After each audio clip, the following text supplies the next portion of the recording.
कोई एक कारण बताइए, एक कारण जो ऐसा कारण हो जिसकी वजह से फैसला ये लेना पड़ा कि एनडीए छोड़ देना।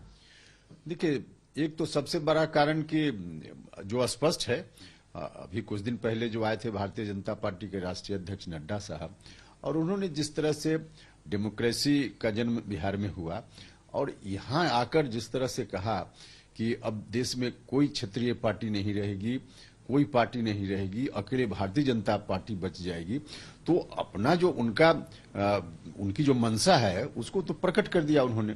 और इसी मंशा के तहत जेडीयू को धीरे धीरे बर्बाद करने में लोग लगे हुए थे, तो हम खुद को बर्बाद करते हुए उनके साथ लगे रहे, यह कहां का न्याय था।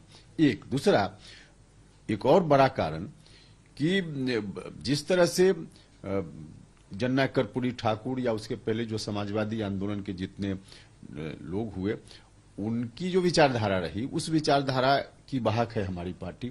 इस विचारधारा को भी तोड़ मरोड़ करके पूरे देश में बर्बाद करने का जो उनका अभियान चल रहा है, उस अभियान को भी अब आगे बर्दाश्त करना संभव नहीं था। लेकिन उपेंद्र जी, तैयारी तो काफी लंबे समय से दिख रही है, जिस तरह से आप लोगों में आपस में तालमेल आरजेडी और तमाम जल्दों से है।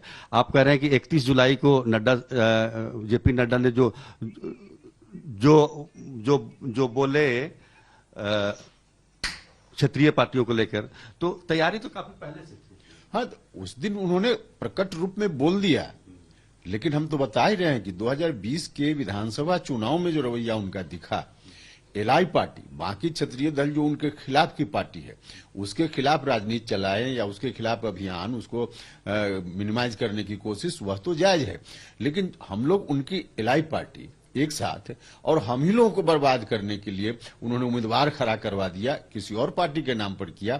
लेकिन सब के सब अधिकांश जितने 2020 के चुनाव में उम्मीदवार हुए थे एक तीसरी पार्टी से, सब भारतीय जनता पार्टी के बड़े बड़े लीडर थे अपने अपने इलाकों में, और बाद में भारतीय जनता पार्टी ने सबको समाहित कर लिया।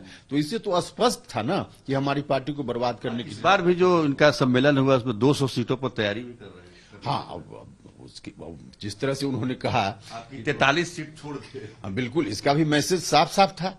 अब इन तमाम मैसेज को आंख बंद करके हम लोग देखते रहें और अपनी पार्टी को, अपनी विचारधारा को बर्बाद होते हुए हम लोग चुप रहें, तो इतिहास हम लोगों को माफ नहीं करता।